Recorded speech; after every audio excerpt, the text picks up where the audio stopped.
Welcome to my visual presentation for my intervention plan where I will be discussing strategies and diagnosis for a student reading below grade level. Students often struggle with decoding, which connects to their fluency and accuracy rate. That may be because of a struggle with vocabulary, prefixes, suffixes, or roots, or a lack of phonological awareness of the sounds needed to break down and form words. There are levels of activities and abilities that can aid phonological awareness that students learn from a very young age and end up being able to form and segment words into sounds. Another common struggle is dyslexia, which is a disability where students frequently switch up letters and substitute words. They also have difficulty recognizing letters or symbols and may struggle to learn new words. This is about processing and not related to a scholar's capability or intelligence. A third struggle is comprehension. This relates often to a student's ability to decode words. A student is spending so much effort on decoding that they are not actually understanding what they are reading.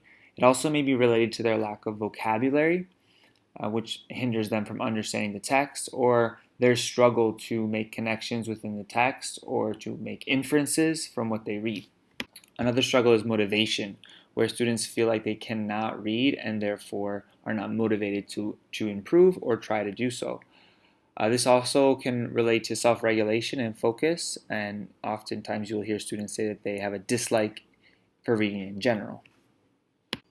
ADHD is a disorder that can cause a lack of motivation, and you can see it in students who are constantly fidgeting, active impulsively, who cannot sit still, or are constantly talking or moving physically.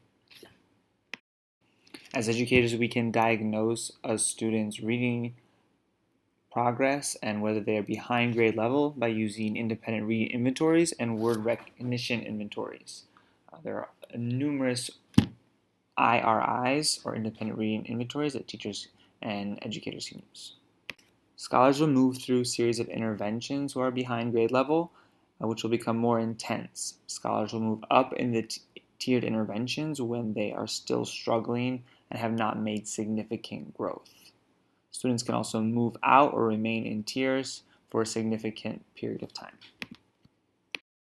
One strategy that teachers can use to help students improve their reading is comprehension monitoring, where students will ask themselves questions as they read and reflect on a text. So this is actually them asking questions as they read the text to check themselves for understanding, thinking about what the text is saying in the moment and how it connects to other parts of the text. They also should be thinking how it can apply to their life and outside the text.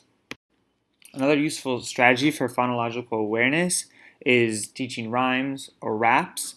This supports phonetic blending and isolation.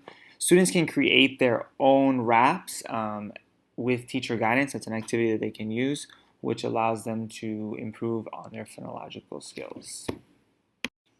Another useful activity is journaling.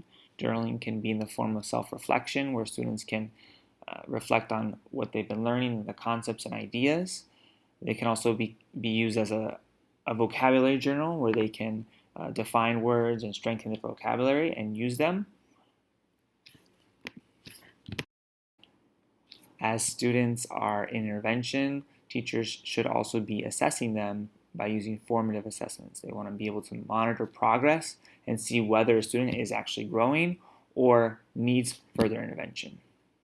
There are numerous assessments that teachers can use to assess a student's reading level, such as Burns and Rose, which assesses a student's vocabulary and ability to establish big ideas within a text. There's also tests that work on phonological processing, such as the comprehensive test of phonological processing, or the Fountas and Pinnell is a test that works on establishing a student's level of fluency, accuracy, and comprehension, and provides them with a reading level. Throughout this process, collaboration with parents is imperative.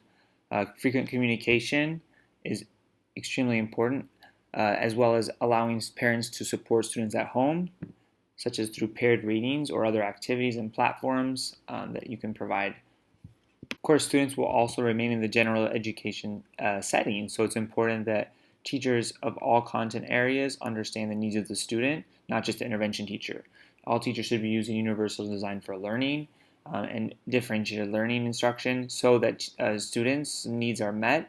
Can also use technology to increase engagement and use activities such as gamification to make sure students are engaged throughout the lessons. Another way to help students who will struggle with motivation or reading is to make sure they have real life applications when they are in the classroom. Intervention is just a small part of a student's academic journey, but it's an important step that allows them to grow and continue their academic success in the future.